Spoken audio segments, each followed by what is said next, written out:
Hello and welcome back. So this is lesson 3 of Mastering the Basics, and this lesson is going to be about brokers, the place that you're going to be opening and closing your trades and potentially making money, also losing money. All right, because you're going to lose money. That's a fact. There's no point even pussyfooting around this shit. You're going to lose money. All right, at the beginning, definitely, and even when you're advanced, because losing is part of the game. And I want to drill that into your head now from the beginning. So just get ready to lose. But anyway, brokers. What broker should you choose? Okay. And what is a broker? So a broker is the platform, a website, whatever, that you're going to be choosing whether you want to buy something or sell something. Okay. They're going to be the ones that's offering you leverage, which means, let's say you got $100, you want to put it in an account and you want to turn that $100 into potentially, you want to open a $10,000 trade, but you only have $100. How could you do that? Well, you use leverage. So that's 1 to $100. 1 to 100 leverage will allow you to open a $10,000 trade with $100. So if you got a 500 leverage account, which I have with Fusion Markets, then with $100, you got 50 grand. 50 grand, okay? Don't take it like legitly. You can't withdraw that money, but they're allowing you to control a trade for up to $50,000, right? But if the trade goes back on you 1%, you're fucked. Like, you've blown your whole account. So choosing leverage is a tricky one. At the beginning, I was taught, go low, choose like 50 leverage or 30 leverage, 1 to 30, 1 to 50. I disagree. Yeah, I really disagree. Look, you're going to lose your money at the beginning, probably, because you ain't going to be disciplined. Your psychology's not going to be right. So I say go with fucking 1 to 500 leverage, because that's what, at the end of the day, you're going to need to flip your small accounts. Now, if you're starting with $10,000 or £10,000 or even 5,000, then yeah, go with low leverage. Go with like 1 to 30, 1 to 50 is fine. But going for 1 to 50, 1 to 30 leverage with a fucking $50 account, you're probably going to blow it anyway. It's going to be really slow to see some money. I say go with the high leverage, because I'm disciplined now. And I started with high leverage too, lost a fuckload of money, blew loads of accounts. But now I can take $100 or £100, put it in my Fusion Markets account with a 1 to 500 leverage and flip it in a day or two. And that's a fact. Either lose it or flip it in a day or two.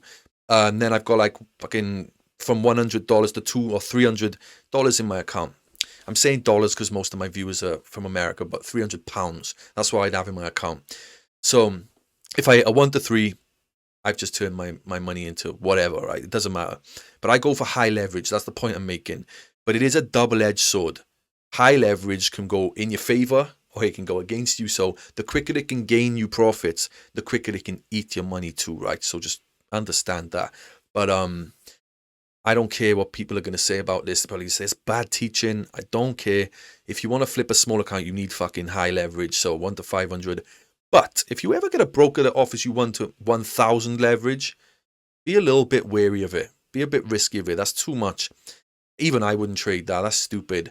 But yeah, 1 to 500 is what I use for small accounts, because I understand that I'm not putting my whole £100 into a trade and hoping to make 500 in a day. I'm going to use £10 or £20 max. And that's when the leverage comes in and turns my £10 to £20 into a lot more. Okay, like 500 the amount. So that's leverage. And now choosing a broker. You want it to be regulated. What does that mean? So in the UK, I think it's the FCA, some shit.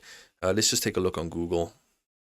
A little look. So a regulated broker is a financial firm licensed and overseen by a recognized regulatory body, such as the Financial Conduct. Yeah, so FCA in the UK, all right? Then the Exchange Commission, SEC. Yeah, Securities and Exchange Commission, SEC, is in the US. So that's going to be the ones regulating brokers. In the US, you're going to be looking for it to be regulated by the SEC. And in the UK, you want it to be regulated by the FCA. Now, I trade Fusion Markets. Is Fusion Markets regulated in the UK? No. My broker that I actually trust and put money into and make money with is not regulated in the UK. Is it regulated in their own country? Yeah, it is. So even though it's an offshore broker and is regulated in another country, in Australia, I trust them. They've won awards. They've never fucked me over for my money.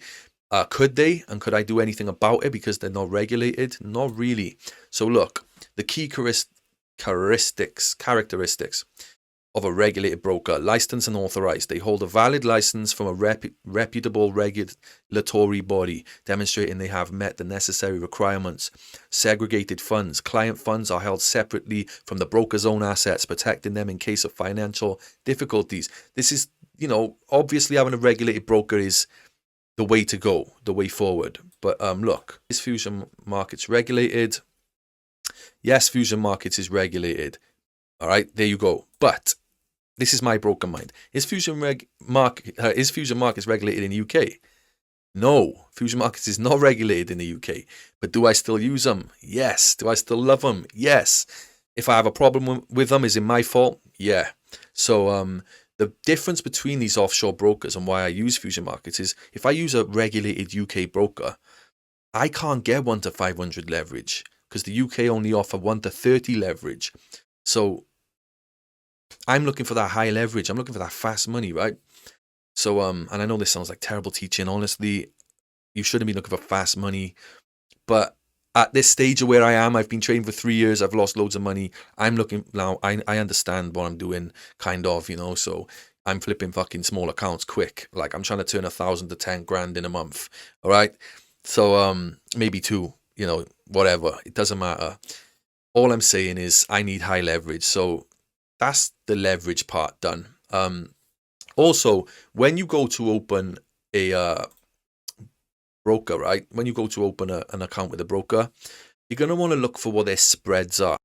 So let's take a little look at Fusion Markets. And I'm using these because this is my broker. I trust them. Not my broker. I don't own it, but I trade with these people, okay? So that's why I'm using them. But you can go IC Markets, whatever, liquid brokers. It doesn't matter. But this is what you want to be looking at. The things you want to look for is commissions.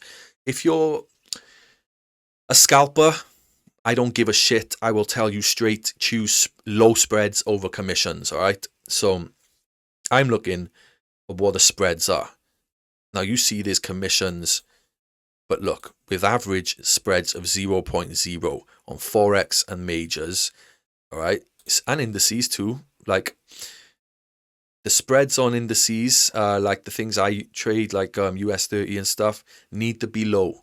Right now, the spread's 2.5, but honestly, on the New York session open and stuff, they're usually like 0 or close to 0. They change throughout the day, but that's something we're going to get into in the next lesson called sessions. I'm going to teach you what sessions you should be trading for what pairs.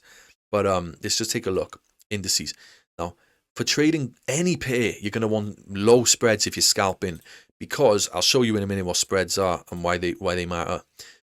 Now, if you're day trading or holding trades for a few hours and you're trading on the 1 hour time frame, the 4 hour time frame, spreads are not going to be super important, all right? You probably would choose to have 0 commissions, but I always choose 0 spreads over commissions, 0 commissions. Fuck that. I'd rather pay some commissions and have the low spreads. So let me go on TradingView and show you exactly what spreads are and why they matter. So right now, this is Fusion Markets, the broker I use, all right, USDJPY. It's later on in the day. Well, it's in night time. It's like 20 to 10 at night. So I wouldn't even be trading right now. And I can guarantee you the spreads are kind of crazy. So let me show you what spreads are. Right, spreads are the bid and the ask. So you're going to go down there and you're going to put on the lines. Now, right now, okay. If I go to the 1 minute time frame, right there, is there even any spreads right now? No, there's 0 spreads. Fuck me, that's beautiful. Right, so you probably don't even know what you're looking for right now, because if you're brand new, spreads is, I'm going to find a pair that's actually got some spreads. There we go. This red line and this blue line. Okay, you've got the candle there and you've got the red line and the blue line. that red line and blue line, the gap between them is the spreads. So let's just say that I wanted to buy. Now, I put my stop loss. My stop loss is the red box. If this blue line touches the bottom of this red box, it closes me out the trade, right? There we go. Spreads just widened. Do you just see what happened? Look how wide the spreads just went. I'm just taking out the game, right? That's what you don't want. Let me make this clear. I'm not trading. I'm on the charts at fucking 20 to 10 at night on a 1 minute time frame. So the spreads are going to be huge. But if I just go to the 1 hour time frame or the 4 hour look and I zoom out, the spreads are tiny. There's barely any spreads. So what I'm getting at here is you want low spreads. You want your spreads to be as close to zero as possible, like right now on USD JPY. Right now, I just wanted to show you what spreads was. So every broker has spreads. Right now, these are the spreads. Let's go on NASDAQ. Spreads are still pretty tight. For the 1 minute time frame, yeah, they're really tight. 0.8 spreads. But sometimes you see these spreads widen like this wide, literally. So you could be in a trade and everything's okay, and then boom, at a certain time of night, the spreads widen and you just get taken out of the game. So for an example, if we go in now on a buy, I put my stop loss down there. Right now, you can see the spreads are like literally there. But you know, later on in an hour or two, spreads are just going to go boom. And it's going to be this wide. It's just going to take me out of the game. So right now, the spreads are where the white line is. But imagine in a bit, the market's just going to do something crazy and the spreads are going to widen like this. Absolutely disgusting. So that's why you need to understand about spreads and what they are and how they affect us in trading. But you'll learn a lot more about spreads anyway.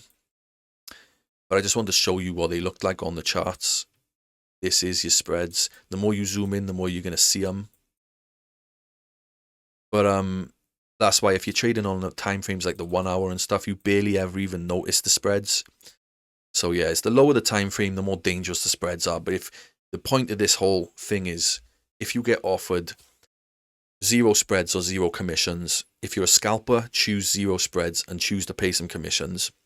If you're a swing trader, choose 0 commissions because the spreads are not really going to bother you. I'd still go for 0 spreads. And swing traders on the 4 hour time frame and stuff and holding trades for like a week, go for 0 commissions if you like. But us scalpers are definitely choosing those 0 spreads, all right? So that's all you need to know about spreads. So I'll see you in the next class.